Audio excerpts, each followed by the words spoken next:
ይህ ኪኒውስ ነው። ኪኒውስ አዲስና ወቅታዊ መረጃዎችን ወደ እናንተ የሚያደርስ ሲሆን ላይክ፣ ሰብስክራይብ እና ሼር በማድረግ አጋርነታችሁን እንድትገልጹ እንጠይቃለን። ሁቲዎች በየመን የመንግስት ኃይሎች ካምፕ ላይ በፈጸሙት ጥቃት በርካቶች መገደላቸው ተዘገበ። የሁቲ ታጣቂዎች ዓለም አቀፍ እውቅና ባለው የየመን መንግስት ቁጥጥር ስር በሚገኘው ካምፕ ላይ ፈጸሙት በተባለ የሮኬትና የድሮን ጥቃት ቢያንስ 30 ሰዎች መገደላቸው ተዘገበ። የየመን መገናኛ ብዙሃን እንደዘገቡት ጥቃቱ የተፈጸመው ማሪብ እና ሀድራማውት የተባሉ ግዛቶች ውስጥ በሚገኙ የታጣቂዎች መጠለያ ካምፕ ላይ ነው። የየመን መንግስት የአስቸኳይ ጊዜ ኃይሎች ካምፖች ላይ በተፈጸመው ጥቃት በርካታ ሰዎች ከመገደላቸው በተጨማሪ በንብረትም ላይ ከባድ ውድመት መድረሱን ተናግረዋል። ለዓመታት የሁቲ ኃይሎችና ዓለም አቀፍ እውቅና ባለው የየመን መንግስት መካከል የእርስ በርስ ጦርነት ውስጥ ያለችው አገሪቱ በሁለቱ ወገኖች ቁጥጥር ስር ትገኛለች።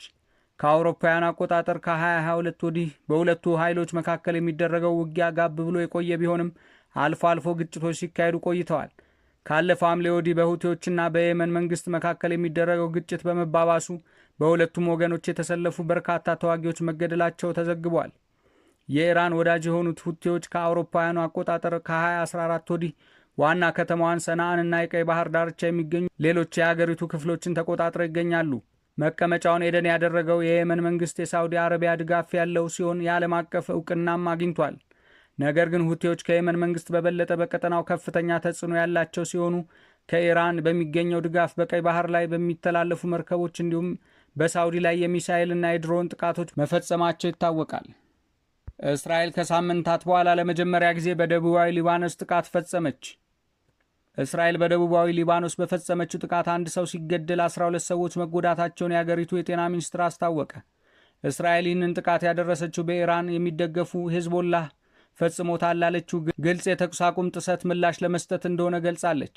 ሞትና ጉዳት ያጋጠመው በቲቢያኒን ከተማ ውስጥ የጸሎት ስፍራ ጣሪያ በመመታቱ እንደሆነ የሊባኖስ መገናኛ ብዙሃን ዘግበዋል።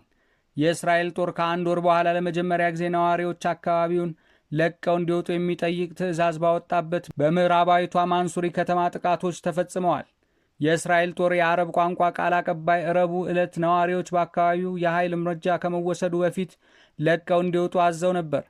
ከ30 ደቂቃ በኋላ ደግሞ ዋናው ቃል አቀባይ የእስራኤል ጦር በደቡባዊ ሊባኖስ ኢላማ ተኮር ጥቃቶችን ማድረስ መጀመሩን አስታውቀዋል። የእስራኤል ጦር ሄዝቦላ የተኩስ አቁም ስምምነቱን እንደጣሰ ከመግለጽ ውጪ ዝርዝር መረጃ አላቀረበም። እነዚህ ጥቃቶች የተፈጸሙት የእስራኤልና ሊባኖስ ባለስልጣናት በአሜሪካ አደራዳሪነት የተደረሰውን ተኩስ አቁም ለማጽናት ያለመ ንግግር ሮም ውስጥ እያካሄዱ ባለበት ወቅት ነው። ሄዝቦላ ክስተቶቹን በተመለከተ አስተያየት አልሰጠም። ሁለቱ ሀገራት ሂዝቦላ ትጥቁን እንዲፈታ፣ በምላሹ ደግሞ እስራኤል ወራ ከያዘቻቸው የደቡባዊ ሊባኖስ ግዛቶች እንድትወጣ የሚያደርግ ስምምነት ማዕቀፍ ሰኔ ላይ ተፈራርመው ነበረ። የእስራኤል መውጣት ከትጥቅ መፍታት ጋር መያያዙ ሁሉም ቀይ መስመሮች የጣሰ እንደሆነ የገለጸው ሄዝቦላ ስምምነቱን ውድቅ አድርጎታል። ኢራን በሆርሙዝ ጉዳይ ከኦማን ጋር የምታደርገው ድርድር የመጨረሻ ምዕራፍ ላይ መሆኑን አስታወቀች። ኢራን በሆርሙዝ ወሽመጥ በኩል የሚደረገው የመርከቦች ጉዞን በተመለከተ ከኦማን ጋር ስምምነት ላይ መድረሷን ገለጸች። የቴህራን የውጭ ጉዳይ ሚኒስትር ቃል አቀባይ እስማኤል ባጋኢ የመጨረሻው ምዕራፍ ላይ እንደሆነ ስለገለጹት ስምምነት ዝርዝር መረጃ ከመስጠት ተቆጥበዋል።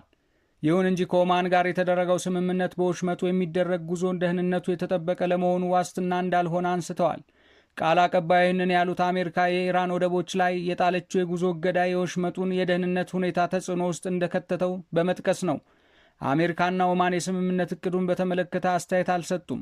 ቴህራን በወሽመጡ የሚያልፉ መርከቦች ላይ ጥለዋል የምትለውን ክፍያ ኢራንና አሜሪካን ካላስማሙ ጉዳዮች አንዱ ነው።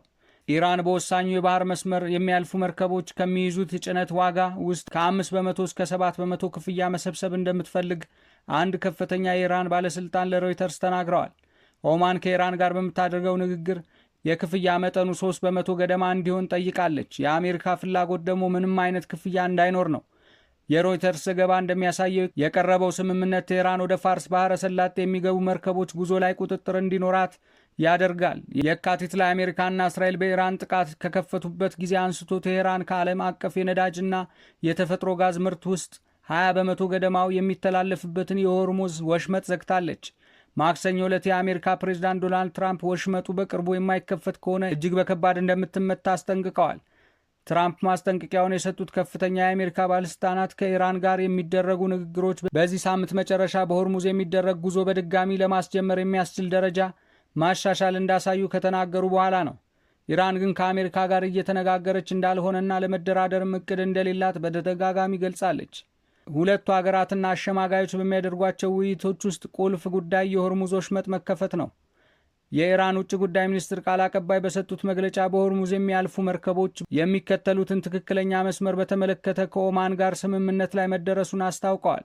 በአሜሪካ በኩል ሆርሙዝ ወሽመጥን ደህንነቱ ያልተጠበቀ የሚያደርጉ ምክንያቶች አሁንም አሉ ያሉት ቃል አቀባዩ የዋሽንግተንን የባህር እገዳ እንዲሁም በኢራንና በጥቅሞቿ የሚቃጡት ሌሎች ተንኳሽና ዛቻ የተሞላባቸው እርምጃዎችን በዋናነት ጠቅሰዋል።